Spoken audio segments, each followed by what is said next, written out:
করেছে, বাতিল আজকে মাদ্রাসায় প্রবেশ করেছে, বাতিল আজকে মুসলমান মেয়েদেরকে ধরে নিয়ে ধর্ষণ করতেছে, বাতিল আজকে মুসলমান ইমামদেরকে ধরে নিয়ে খুন করতেছে, গুম করতেছে, আর আমরা চুপ করে বসে আছি। ঠিক কিনা বলি?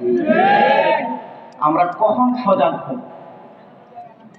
মহিলা কষ্ট করে পাক করছে, এখন এই সূরা মিয়া খায়া ফেলতেছে, তার এগুলি দেখতে কষ্ট লাগতেছে।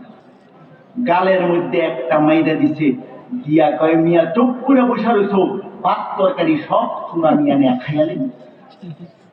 হ্যাঁ কয় কলা পাতা তো আনতে হবে। কেন বলেন তো? কথা বলছে। এখন কলা পাতা আনলে আর কোন কাম হইব? কলা গাছ আনলে আর কোন কাম হইব? কলার ফুল নিয়ে আসলে কোন কাম হইব? কেন? সব শেষ। এই অল্প কয়েক দিনের মধ্যে গাজায় ৭০,০০০ মুসলমানকে শহীদ করেছে। গোটা দুনিয়ার এমন কোন জায়গা নাই যেখানে মুসলমানদেরকে হত্যা করা হচ্ছে না।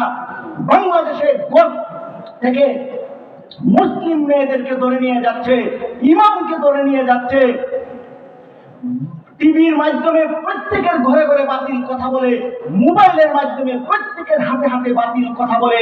বাতিল আজকে মসজিদে ঢুকে গেছে, বাতিল আজকে মাদ্রাসার ভিতরে ঢুকে গেছে।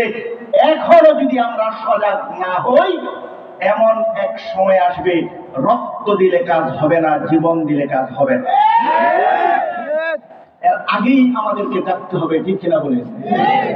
১৫০০ বছর আগে আল্লাহর নবী, বিশ্ব নবী মুহাম্মদ সাল্লাল্লাহু আলাইহি সাল্লাম আমাদের এই অবস্থাটা কি হবে বলে গেছে। দেখেন তো, আল্লাহর নবী ১৫০০ বছর আগে যে কথাটা বলছে, এই কথাটা আজকের পরিস্থিতির সঙ্গে মিলে কিনা?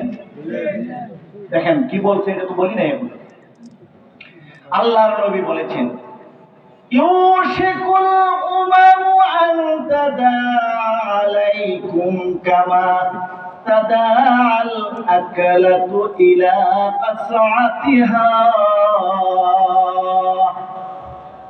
১৫০০ বছর পরে এমন একটা পরিস্থিতি হবে, ডাইনিং টেবিলের মধ্যে একটা মুরগি রাখলে, খাবার জাতীয় জিনিস রাখলে যেইভাবে নাকি চতুর্দিক থেকে মানুষ টানতে থাকে, একজন রান ধইরা টানে, একজন সামনের দিক ধইরা টানে, একজন মাথা ধইরা টানে, একজন আরেক দিক ধইরা টানতে থাকে, এমন একটা পরিস্থিতি আসবে, গোটা দুনিয়ার ইহুদি, খ্রিস্টান, নাস্তিক, মুরতাদ আর ইসকনের দল মুসলমানদেরকে চতুর্দিক থেকে টানতে থাকবে খেয়ে শেষ করার জন্য।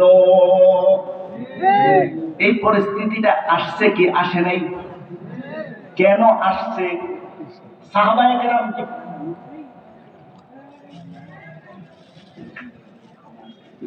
ওয়া আখিরু দাওয়ানা আলহামদুলিল্লাহ।